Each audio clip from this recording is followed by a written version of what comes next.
Hi friends, Deepa கார்த்திக்ல இன்னைக்கு episode சூப்பராக போச்சு. அதை இப்போ டீட்டெயிலாக பார்க்கலாம் ஃப்ரெண்ட்ஸ். வீடியோக்குள்ளே போகிறதுக்கு முன்னாடி மறக்காமல் நம்ம சேனலை சப்ஸ்கிரைப் பண்ணிக்கோங்க, பெல் பட்டனை ஹிட் பண்ணிக்கோங்க, மறக்காமல் லைக்கை தட்டி விட்டுக்குங்க. கார்த்திக் சொல்கிறாரு, சார் நீங்கள் வீட்டுக்கு கிளம்புங்க சார், நான் பார்த்துக்கிறேன் சார் அப்படிங்கிறாங்க. தம்பி வர்றப்போ என்னென்னமோ நினச்சிட்டு வந்தேன் தம்பி, இப்போ தான் எனக்கு மனசுக்கு நிம்மதியாக இருக்குது, ரொம்ப தேங்க்ஸ் தம்பி அப்படின்னு சொல்லிட்டு ரம்யா அப்பா கிளம்புறாரு. அதுக்கப்புறம் வீட்டை காமிக்கிறாங்க.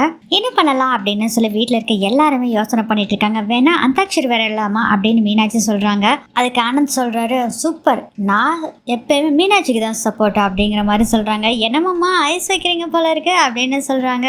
தீபா அடி சிரிச்சிட்டு இருக்காரு. அப்போ ஆயிஷா சொல்றாங்க, வேற ஏதாச்சும் விளையாடலாம், இது பழசு போரு அப்படிங்கிறாங்க. அதுக்கு தீபா சொல்றாங்க, வேணா கண்ணாமூச்சி விளையாடலாமா, இல்ல வேண்டாம் வேண்டாம் அதுவும் போரு அப்படிங்கிறாங்க.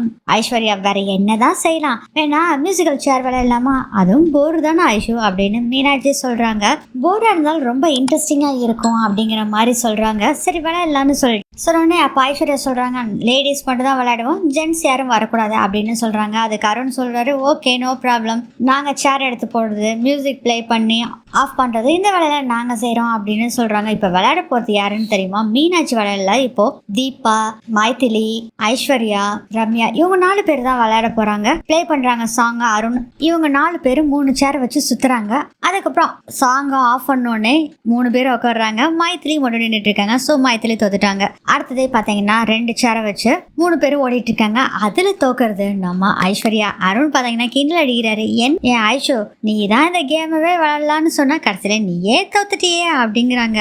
முறைச்சிட்டு இருக்காங்க ஐஸ்வர்யா. அதுக்கப்புறம் அந்த சேர் எல்லாத்தையும் எடுத்துட்டு வேற ஒரு புது சேரை எடுத்து வச்சு அதுல நம்ம தீபா, ரம்யா 2 பேர்த்தையும் சுத்த விடுறாங்க. பாட்டும் ஓடுது. அப்போ நம்ம மீனாட்சியும் மைதிலி 2 பேருமே சொல்றாங்க, தீபா நீ தான் ஜெயிக்கணும் அப்படின்னு சொல்றாங்க. ஐஷ் சொல்றாங்க, எல்லாருமே என்ன தீபாவுக்கே சப்போர்ட் பண்ணிட்டு இருக்கீங்க, நான் ரம்யாவுக்கு தான் சப்போர்ட் பண்ணுவேன் அப்படின்னு சொல்லிட்டு இருக்காங்க. பாட்டையும் நிறுத்துறாங்க. பாட்டு நிறுத்துறாங்க. நேரா போய் தீபா அந்த சேர்ல உட்காந்துறாங்க. தீபா வின் பண்ணிடுறாங்க. ஆனா ரம்யா அப்படியும் சும்மா இல்ல, தீபா உட்காந்த பின்னாடியும் மறுபடியும் சேர்ல உட்காடுறாங்க ரம்யா. ஆனா கீழே விழுந்துறாங்க. ரம்யா கீழே விழுந்ததை பார்த்து, அச்சோ என்னாச்சு அம்மு, வலிக்குதா அப்படின்லாம் கேட்டுட்டு இருக்காங்க தீபா. ஆனா தள்ளி நின்று ரொம்ப சந்தோஷப்பட்டு இருக்காங்க மீனாட்சியும் மைதிலியும். என்ன ரம்யா நீயே இப்படி விழுந்துட்டியே அப்படின்னு சொல்லிட்டு இருக்காங்க.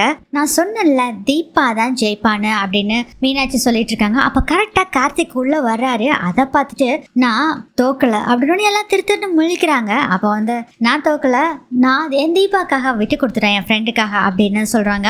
இதெல்லாம் பாக்குறாரு கார்த்திக். ஆனா செம்ம கடுப்புல இருக்காரு. ஆனா வெளியே காமிச்சுக்கல கார்த்திக். மா கொஞ்சம் எனக்கு தலைவலியா இருக்கு, நான் போய் ரெஸ்ட் எடுக்கிறேம்மா அப்படின்னு சொல்லிட்டு கார்த்திக் அங்க இருந்து போயிடுறாரு. அடுத்ததே ரம்யாவோட அப்பா வர்றாரு. ஆக்சுவலா அவர் எதுக்கு வந்திருக்காருன்னா, நம்ம அபிராமிய பாக்கிறதுக்காக வந்தேன் அப்படின்னு சொல்றாரு. என்னப்பா என்கிட்ட சொல்லியிருந்தேன், நான் கூட்டிட்டு வந்திருப்பேன்ல, இல்லம்மா நீ கொஞ்சம் பிஸியா இருந்த, அதனாலதான் சரி அவங்கள பார்க்க நான் வரலான்னு வந்துட்டேன் அப்படின்னு சொல்றாரு. விஸ்வநாதன் சொல்றாரு, அம்மா உங்க எல்லாத்தோட அன்பு ரம்யாவுக்கு கிடைச்சிருக்கு, ரொம்ப சந்தோஷமா. சின்ன வயசுல இருந்தே அம்மா பாசம் கிடைக்கவே இல்லை அவளுக்கு, அதே மாதிரி சொந்தக்காரங்களும் எங்களுக்கு அதிகமா இல்லை, நானும் பிசினஸ் சொல்லி போயிடுவேன், இப்பதான் இங்க பாசம் கிடைச்சிருக்கு, என்ன அவளுக்கு ஒரு நல்ல மாப்பிள்ளையை பார்த்து கல்யாணம் பண்ணி வச்சுட்டேன்னா எனக்கு வேலை முடிஞ்சுது அப்படின்னு சொல்றாங்க விஸ்வநாதன். அதை கேட்டுட்டு அபிராமி சொல்றாங்க, என்னங்க சார், தீபா கார்த்திக் கல்யாணம் முடியட்டும், நான் நல்ல மாப்பிள்ளையா ரம்யாவுக்கு பார்த்துட்டா போச்சு அப்படின்னு சொல்றாங்க. ரொம்ப தேங்க்ஸ்மா அப்படின்னு விஸ்வநாதன் சொல்றாங்க. அத்த நான் இந்த கல்யாணம் முடிஞ்சோடனே உங்ககிட்ட சொல்லலான் இருந்தேன், நீங்களே சொல்லிட்டீங்க அத்த, ரொம்ப தேங்க்ஸ் அப்படின்னு தீபா சொல்றாங்க. இதெல்லாம் பார்த்துட்டு பயங்கர கடுப்புல இருக்காங்க ரம்யாவும். ரம்யா சொல்றாங்க, அப்பா இப்போ எதுக்கு இதெல்லாம் பேசிட்டீங்க, ஃபர்ஸ்ட் தீபா கார்த்திக் கல்யாணம் நல்லபடியா முடியட்டும் அப்படின்னு சொல்றாங்க. அதுக்கு மைதிலி சொல்றாங்க, இல்ல இதெல்லாம் காலத்துல செய்யணும் அப்படின்னு அவங்க ஒரு பக்கம் சொல்ல, மீனாட்சி ஒரு பக்கம் சொல்லிட்டு இருக்காங்க, என் ஃப்ரெண்டும் இப்படிதான் ஒருத்தி சொல்லிக்கிட்டே இருந்தா, கடைசியில இப்ப கல்யாணமே அவனால பண்ண முடியல அப்படிங்கிற மாதிரி சொல்லிட்டு இருக்காங்க.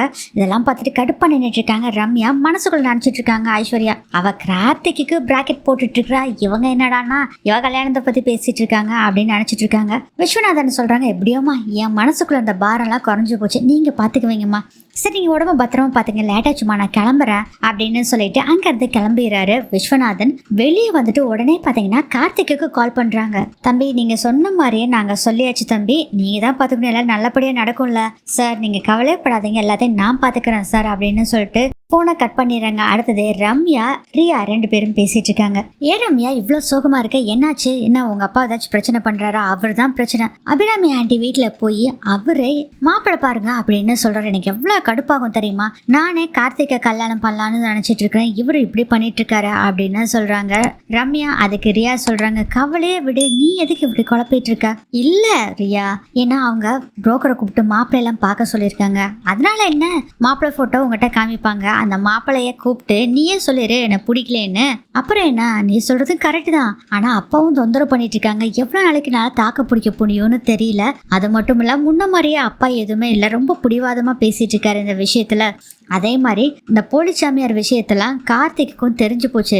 எக்காரணத்து கொண்டும் என்ன அவரு கல்யாணமே பண்ண மாட்டாரு, அதனால எப்படியாச்சும் நம்ம இந்த கல்யாணத்தை நடத்தியே ஆகணும் அப்படின்னு சொல்றாங்க ரம்யா. அதுக்கு ரியா சொல்றாங்க, இங்க பாரு, நான் ஒன்னு சொல்லட்டுமா, நீ தான் கார்த்திக்கு வைஃப், அந்த தீபா இருக்க இடத்துல நீ தான் இருக்க போற, நான் சொல்ற தைரியமா இரு அப்படின்னு சொல்றாங்க.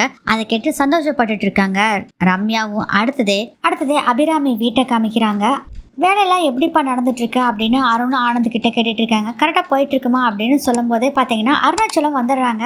என்னப்பா நாளைக்கு வரேன்னு சொன்னீங்க, இன்னைக்கே வந்துட்டீங்க அப்படின்னு ஆனந்த் கேட்குறாரு. வேலை முடிஞ்சது, அதான் நான் அபிராமி பார்க்கலான்ட்டு வந்தேன் அப்படின்னு சொல்லிட்டு, சாரி அபிராமி, உனக்கு இப்போ உடம்பு எப்படி இருக்கு? உன் கூட நான் டிஸ்சார்ஜ் பண்ணுறப்பெல்லாம் இருக்க முடியாமல் போயிடுச்சு, எங்க தெரியுதுங்க, வேலை விஷயமா போயிருந்தீங்க, பரவாயில்ல விடுங்க, நான் இப்போ நல்லா இருக்கேன் அப்படின்னு சொல்லும் போதே கார்த்தியும் வந்துடுறாரு. எல்லாம் பேசிட்டு இருக்காங்க. அப்போ கரெக்டாக டாக்டர் வர்றாங்க.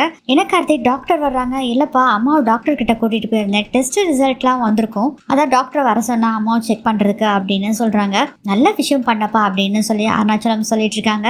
அதுக்கப்புறம் டாக்டர் வந்து எல்லாம் செக் பண்றாரு. ரிசல்ட் என்னாச்சு டாக்டர் அப்படின்னு கேக்குறாங்க கார்த்திக். எல்லாமே நார்மலா இருக்கு, அம்மா எங்கேயாச்சும் வலி இருக்கா, மாத்திரை எல்லாம் சாப்பிடுறீங்களா அப்படின்னு டாக்டர் கேக்குறாரு.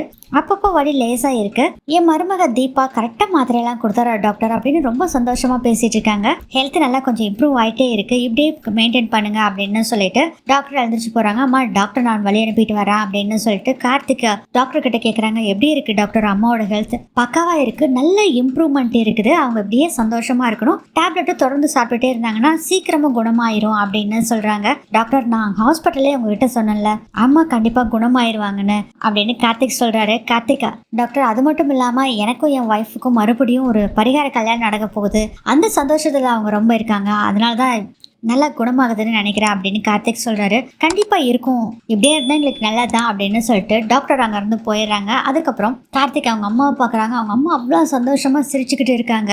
இதை பார்த்துட்டு கார்த்திக்கும் ரொம்ப சந்தோஷமா இருக்காரு. இதோட இந்த எபிசோட் முடியுது.